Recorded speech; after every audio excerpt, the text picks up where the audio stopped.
I want to share my knowledge on naked short selling and take it all the way back to 2021 to where we are currently and share my entire journey, what I've learned, and really, a good story as to how you could take it all in if you're new to this. Now, starting back with AMC and GameStop, I think it's really important to understand why that they're significant. Okay. 25 million new investors came into the market during this time. That was during the pandemic. The government was giving out a lot of money, writing out checks, PPP loans to all these firms and banks and institutions and retail investors as well. So that really fueled the rally. Bitcoin and the crypto markets boomed. Everything was up and squeezing. Bull market that everyone, really capitalized off of.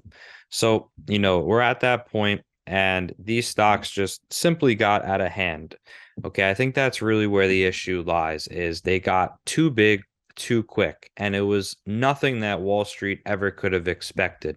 Okay, seriously, I mean in terms of the movement, I don't think there's ever or will ever be two stocks or two companies that have the community, the following, the global impact that AMC and GameStop stock have had on our US equity markets. Okay.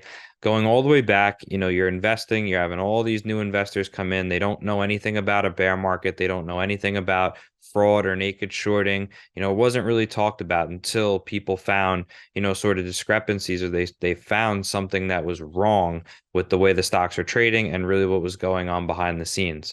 So starting with GameStop, that really got out of hand with Robinhood. So without a doubt, it was a smaller float. There was a higher short interest. I think it was like 136% of the float we saw was short, and that was just on paper. Everything we know is self-reported, especially back then. None of it was 100% accurate. I don't think it ever will be. But to see on paper what's actually being self-reported as, more than the float, that definitely raised some flags. And as we see Robinhood and VLAD, he actually got I believe, a margin call at like 3 or 4 in the morning, had to put up 3 billion. So this is wire fraud at its finest. I know the federal government does not want to say that. They want to protect these institutions and these companies that they're probably invested in, that all the big firms and cabals are invested in. Maybe not so much now, but certainly when Robinhood was IPOing, and that was very similar to that time. So, really what they didn't do was deliver or actually provide, that on the back end. So in your accounts, you logged in on your desktop or your mobile platform. You saw GameStop, you saw your dollar cost average, how many shares you own, fine. But they actually didn't provide that or have that share on the back end. So they were basically delivering nothing to you. Okay. But if you sold it, you would get the money, everything would clear. It'd be no problem because they had capital to do so. Okay, when everyone started selling as it squeezed, they had nothing to provide. The cash became an issue. They had to raise capital. Okay, and that's when the squeeze came because they got caught with their pants down. They had to go back into the open market and buy those shares that they never bought on the back end. So that was really where things got out of hand. We started seeing really the viciousness of the brokers shutting the stock completely down, because it's risky to them. And that was the first time where you saw, a broker, market makers, funds really take a big L. I mean, that shook everybody up. That was a major loss that Wall Street took, and really the first big one in a while. So that definitely shook them up, and you have to, let's take a step back for a second, understand, who these individuals are. Okay, these are your egotistical, money hungry, the only thing that matters to them type of individuals. They will sell their mother out for a quarter type of people. And of course, that's not everyone, but there's definitely a lot of those people at the executive level that run these big institutions. Money's everything, for the BlackRocks, the Vanguards, more money, more power, more dominance in the sector. So that's definitely something that ticked people off, that made it personal. When we started taking the stab at Ken Griffin and Citadel and trying to expose him and his, whole ordeal and everything, it definitely became personal. So it was almost like, let's almost lose it all, risk it all, just so that they don't get a win and sort of really attack the stock just as hard. So we saw all the brokers sort of come together. It was perfect timing for the pandemic. Government's lending out money. Everyone's getting money. More investors came in this year than the past 10 years combined. You have ignorance, you have everything. Okay. So as it starts to go about, AMC is sort of the next one up, and you see without a doubt, it's all this manipulation. The stock basically goes frozo at 72, 77, just doesn't move, gets whacked. We see that all play out. Now, the big thing there, and what people really kind of didn't understand, is two parts of it. One was the executive team was the Ryan Cohens and the Adam Aarons complicit. Were they working with a government entity, which we'll talk about in a moment? And then second, were the institutions on our side, or were they against us, or did they have no role? And I like to start there. And really, when you see the BlackRocks and the Vanguards and the State Streets and, the geodes, those types of people, they don't care about sides. They're not here for the retail movement, and they're also not buying 20 or 30 million shares, for no reason. Yes, on GameStop, I do believe BlackRock and Vanguard capitalized. Yes, on the AMC squeeze, I do think in some way they capitalized. But really, where I think majority of the capital, or really where that cash flow was coming to, was from these weak and vulnerable firms. Now, this is going to be a key point that's going to tie back in at the end of the video. The weak and vulnerable firms like the Melvins, like the Three Archers, and there was a ton of other ones that I forgot. But there were firms and funds that got blown up, making a bad bet and going short against these meme stocks, if you want to call them that. And essentially what I believe happened is they were lending out the shares. I think that's where they made majority of the money. And BlackRock has a huge company outline on it. I believe 2018, 2019, they made $500 million in just lending out shares. That's one specific part of their income, or one of their ways of revenue stream is to lend out those shares. Now imagine, being this type of, Wall Street banker, and you have hundreds of $1,000s in salary, probably millions in bonuses. Not everyone, but definitely guys are making great money. So to have an extra month or an extra 2 months of that same lifestyle of milking the business and draining it for everything you can, the paid lunches, the dinners and all that stuff, the incentives, right?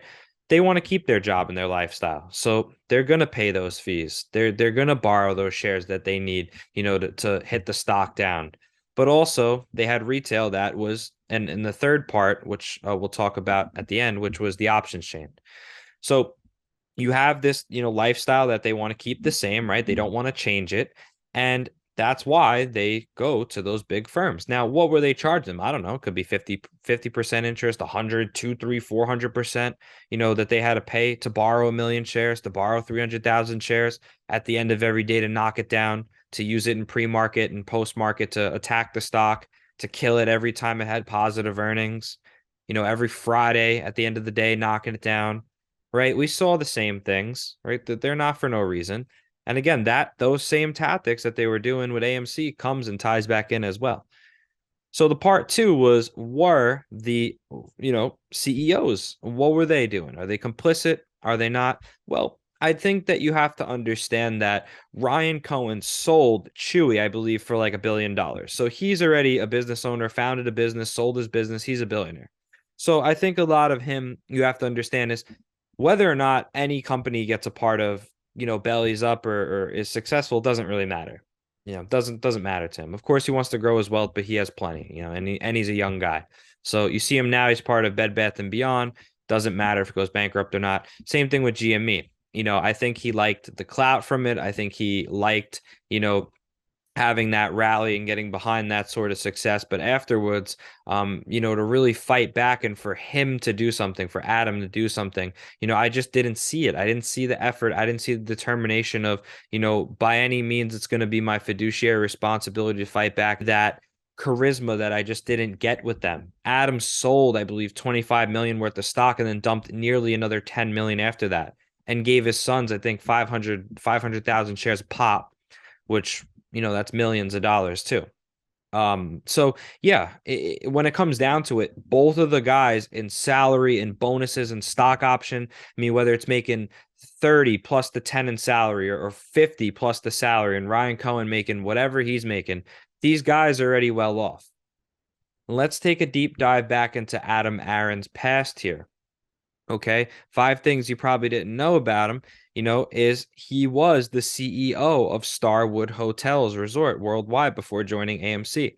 He was also the CEO of Vail Resorts from, I believe, 1996 to 2006. He was the CEO of Norwegian Cruise Lines. Okay, he's a co-owner of the Philadelphia 76ers. So, Harvard grad, all that. This guy is on the board of so many companies. Okay, he has so many friends in high places.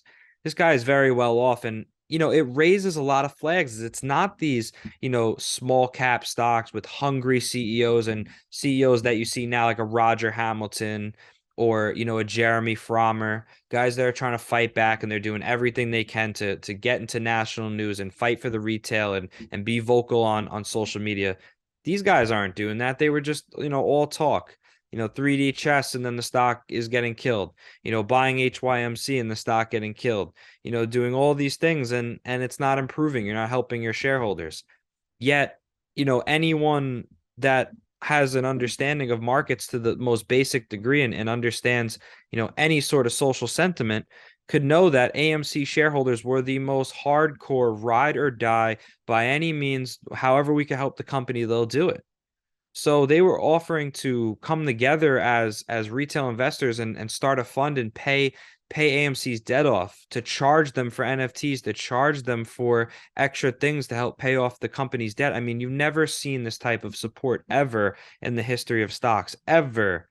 So again, when people are asking, do I think that they were, in on it or complicit, it's very tough for me to sit there and say, if a government entity came and tapped them and said, listen, this is again going to have a big impact on funds and our markets globally, you know, just go about it, just stay the course and don't do anything that's gonna, improve it or anything that's gonna, make the situation worse. Just keep doing what you're doing.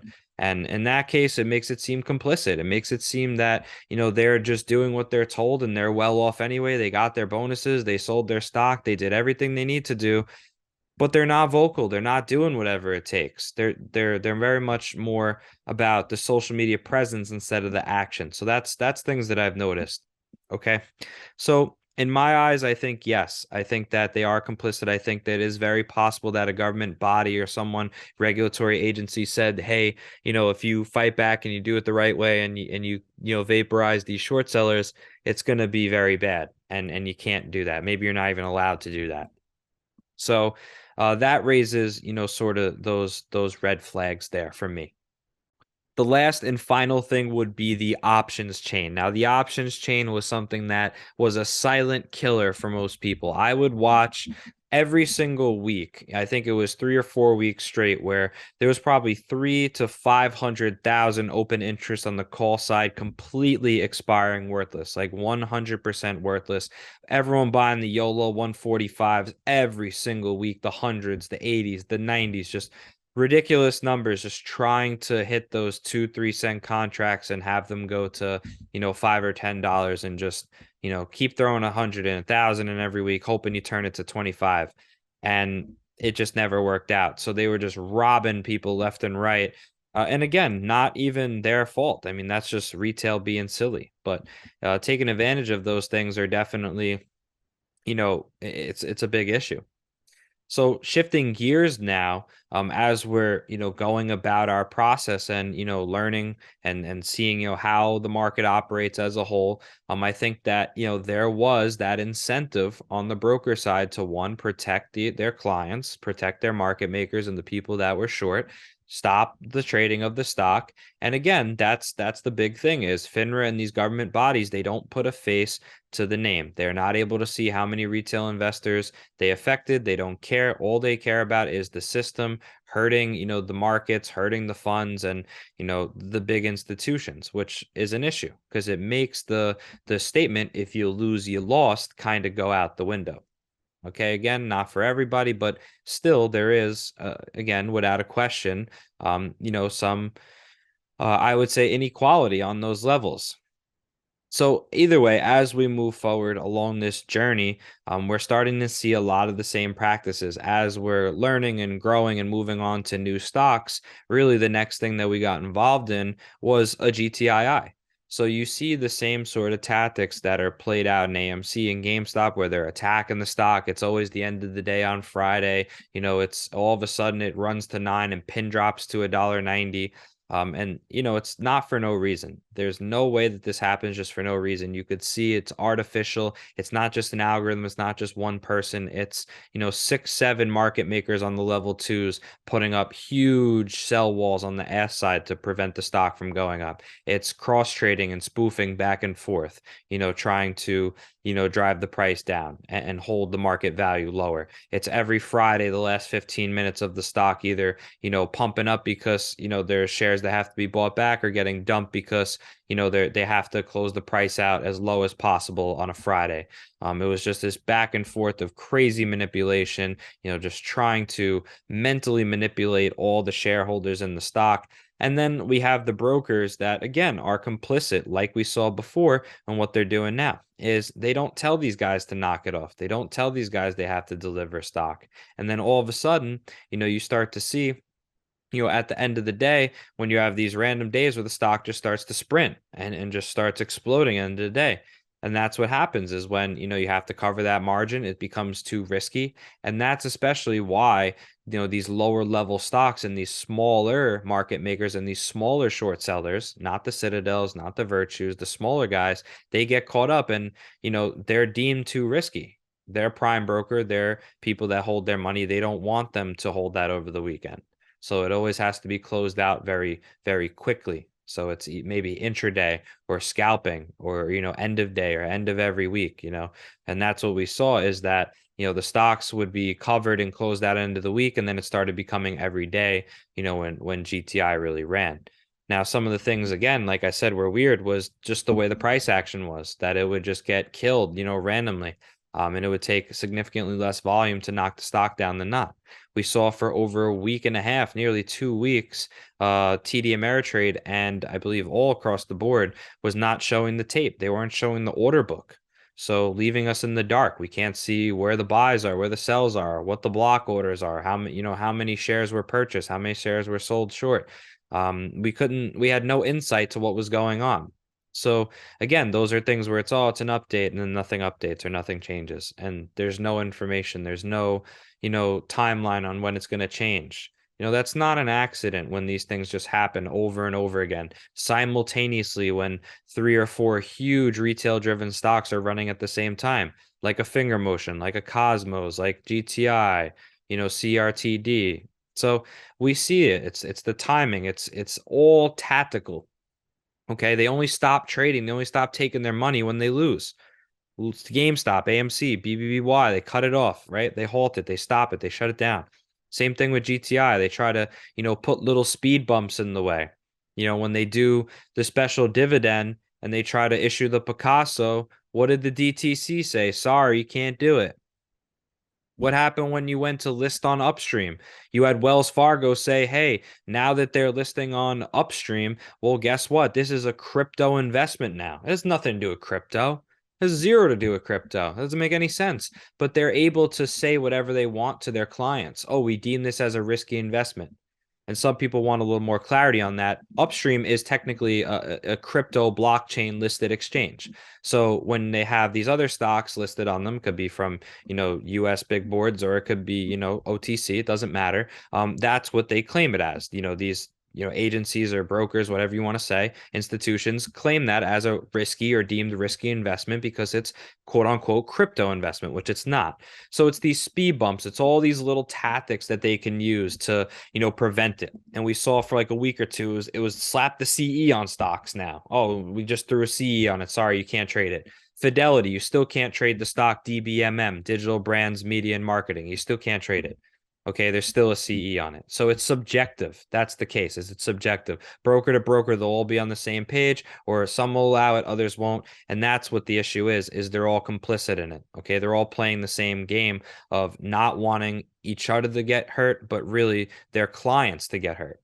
So these are so many examples that I've just shown you as we go about we start to see the last one, which really stood out to me, which was the Cosmos, or when they did the 25 to 1.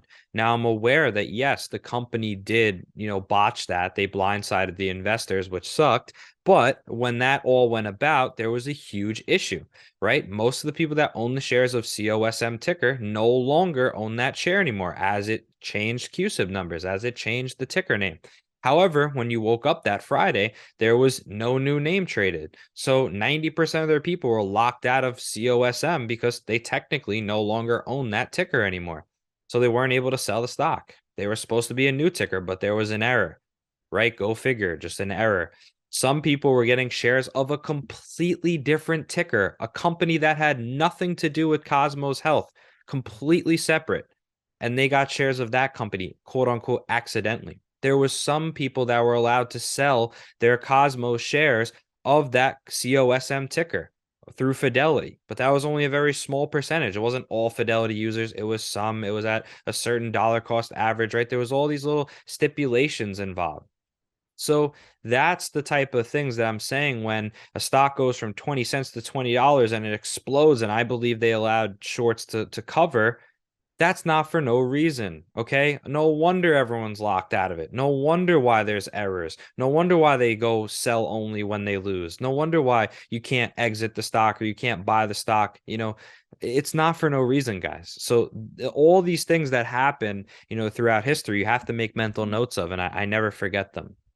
So that's really the issue is the brokers are trying to put speed bumps in front of us. Okay. They don't want us to succeed. They don't want it to be an easy road. They want to drag the process, kick the can, and hope that investors are going to eventually lose interest in the stocks over time. And that they're actually becoming successful with in some cases, not in all of them. But when you get stocks that go from no following to all the hype and then it dies down.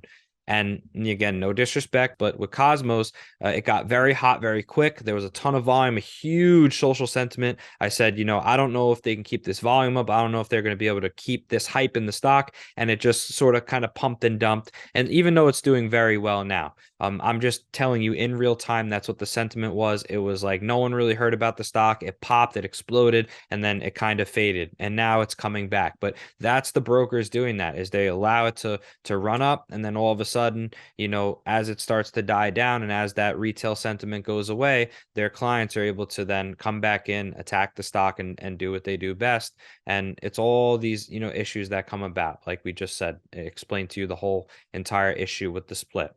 So imagine, you can't sell throughout this time where it goes to 20. You wake up the next day, it's down to 9, 8, 7, 6, 5, and now you're able to sell at $3 or $4, which 25 to 1 is only 15 or 20 cents. It's now 50% down from where the 25 to 1 was, or 8.25 to 33 cents was the conversion. So that's the point is, yeah, sure, they'll let you exit, sure, they'll let you get out, but not at the top, not where it's going to deliver the max pain. So you have to be careful when you're getting involved in these new stocks that, when they have the attention, when they have the hype, you got about 1 to 3 weeks. And if it's really squeezing, if it's truly a squeeze, I'd say 1 to 3 months at max. I mean, at max, I would say you got 10 weeks, 12 weeks. Really, I'd be comfortable with saying like maybe 8 to 10 is like really the cutoff. But anywhere in that range, 1 to really 2, 3 weeks is those small stocks that go from 10 to 50 cents, or they go from 4 cents to like 80 cents really quick. Those are the ones that they have the hype, they have, all the retail sentiment, and then they'll fade. So make sure you keep note of that as you're going through. So we talked a lot about, what AMC in the past did, tying it back to today. I think really, how we move forward, and the question is, can we win? Can we beat these guys? How do we do it? Well, we told you, from the beginning how it started. When you see these short sellers, they know a lot about the company, right? They sense the flaws, they sense, the patches of weakness, in the company, and that's where they prey. So that's again what you have to be aware of if you're a company here, is that these short sellers are only targeting your company for a multitude of different reasons. One, they've lent you money, right? In some way, you've taken bad paper from them. So that could be a Lynn Global, an Asher, a Power Up Lending, or the Kramers, Alpine, John Hurry, and Scottsdale Capital, all of the above. And I can name a million companies and LLCs I could throw on the screen here that are just toxic lending. Okay, people don't realize that. Executives don't realize that they're taking bad paper. And I love to use finger motion as an example because I truly love the company and I know they're fixing the problem and I don't even care about this issue, but they're such a strong company fundamentally and could be a globally dominant, force as a monopoly in China. And still with a 12 million float, 8 million restricted, 4 million free circulating float, they took bad paper from Lind. Now they have this huge issue where Lind wants to get 1 million shares or 800,000 shares and dilute the stock and chop the stock down. And they don't want to take the money back. I mean, it's crazy. I mean, it's insane that they took this money. They want to pay them back with interest. They don't want to take the loan back. Now they're going after them. So it's even the strong companies, even the smart companies that sometimes, don't even realize, what they're doing and taking paper from bad people because you just don't expect it. You don't expect the people lending you money, that have, this collateral against you to sort of go against your company. And that's exactly why they do it, because they know that there's a liability on your books. You know that you owe them something. And if they attack the stock more, it's going to put more pressure on them. They might have to raise more capital, dilute the stock more and help the short case even more. So that is how they think. It's the people closest to you. Cosmos knows all about that. So CLNV, when we talk about that, we say this is what you can't do. It's not about the past and holding you back from past mistakes. We're over that. We're moving forward with a better mindset and understanding how we get rid of it. So that's something you have to be aware of is the paper. Right. One of the first things I say with the companies is, if I want to invest in it, do I want to talk about it? Where are they getting their money from? How about Wolf, TeraWolf, and Yorkville? Same concept. To all these debentures where there's an option to exercise shares. So make note of that. You have to understand how the short sellers work and how they operate and how they attack if you want to beat them. That's very important. Anything they can do to get their hands on CUSIP numbers, anything that they could duplicate, replicate shares, dilute the stock in some way, I would say is something you shouldn't do. In terms of winning, how do you win? How do you fight back? We've understood and identified one, who the short seller is and why it's them. If you can't do that, you're in serious trouble. Okay. If you didn't take money from anyone, okay, obviously it's a little different. Second, you really have to be vocal. Okay. If you're a CEO, you have to step up. You have to let the retail community know, I appreciate you investing in my stock. I appreciate you supporting us and riding or dying, diamond handing, whatever you want to call it. And you have to let them know that it is your fiduciary responsibility, that you have accountability, and you're going to fight back for them by any means, legally, and doing it the correct way. Not just yelling and making a ruckus and acting a fool on social media or thinking you know everything. Be open to have, like we said, free thinking, an open mind. Listen to your shareholders, listen to other people. Okay. Most of these executives don't know naked shorting. They don't know the markets. That's not their job. These bio companies, Bluebird, CVM, they're not naked short experts. These guys are biostatisticians, highly accredited, published work on R&D and cancer research. They don't know naked short selling. The institutions and these banks that are lending them the capital and that are funding them are saying, don't worry, we'll take care of the share price. Don't worry about the share price. That's our worry. And they're making so much money on the back end off of these companies. So it's not that. It's understanding that you don't know everything, even at a CEO level, listening, being able to, take orders and take advice. That's hard to do if you're a CEO because you're giving everyone around you advice. You're commanding your company. You're in control of your ship. So that's the hard part. The ignorance part, the egotistical part is really what I think breaks the company down the most, or what will be the biggest thing that gets in the way of companies having success. And we saw that potentially, keyword potentially, with Mullen. And we want Mullen to work out really bad. We really, really do. But CEO, you got to get it together. Period. You have to. So that's important. Okay. Now that you've done that and you're being vocal, I think it's special dividend time. Now, everyone says, do special dividends work? What's up with special dividends? I hear it all the time. What's the deal with this thing? Well, you have to do it right. You have to issue something that is so specific to your company. Only your company could issue it, that a short seller couldn't provide. Let's say for Mullen, a great example would be a coupon for one of their vehicles. $500 off a Mullen vehicle, $1,000 off a vehicle coupon. A short seller could not provide that type of capital for every shareholder. It couldn't. Let's say Twitter blew. I say this for Elon Musk. If you want to get rid of the shorts in, let's say Twitter, if it wasn't private, for example, if it was still public, you would issue, a month free code for every Twitter user and also every, shareholder of Twitter Blue, right? That's a $7 value, or 2 months or 3 months, a $20 value, whatever it is, right? So if you're a shareholder, you have Twitter, here, you get a free month. Boom. Sign up, get a free month. That's something a shareholder would not be able to, or excuse me, a short seller would not be able to replicate. A prime broker could not provide that sort of capital. It would vaporize, gone instantaneously, would destroy guys. Okay, it could be a special NFT. It could be, like we said, a coupon. There's so many things. The sky's the limit on what it is. But really, what you have to say to yourself is, let me not play the role of the executive. Let me not play the role of the retail investor. Let me play the role of the short seller and try and attack your own company.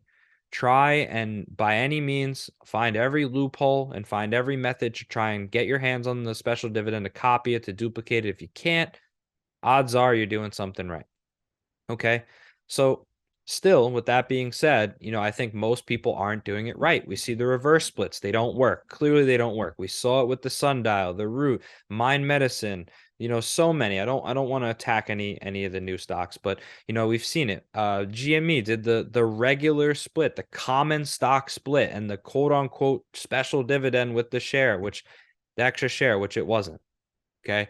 AMC, they said it was a special dividend as well with the preferred equity unit. It was not a special dividend. It was a COSM number, and it also cut the value of your original position in half. So they didn't do it right. They're calling it that. BBBY didn't do one. BBIG didn't do one right. So there's just endless amounts of failed attempts. Okay. So really, when you look at the guys doing it, GNS having a lot of success. CRTD, I think, is in the future is going to have great success.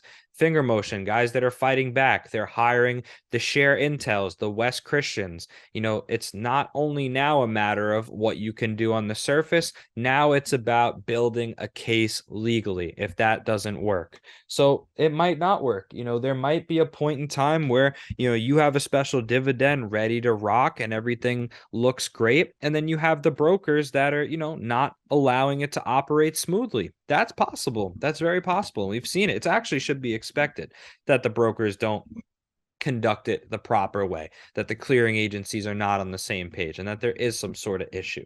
But really, that's out of your hands. So what are you going to do? I think what you could do from that point, if you're trying to build a case, and all the companies I mentioned, the Cosmos, the CRTDs, the GTIs, the Fingers, they're all doing it already. They're hiring Wes Christian. They're getting him on board. They're hiring Share Intel, which from the founder and the CEO's exact words is saying that it's like turning on the record button of a camera behind the scenes. Okay, so if that's the case, if it's the only source of technology or patented software that could be held, in a court of law, that could be used as evidence in a court of law legally, then that is something 100% I would advise and I would back. And I've been for a while. I said that's really the best way to do it.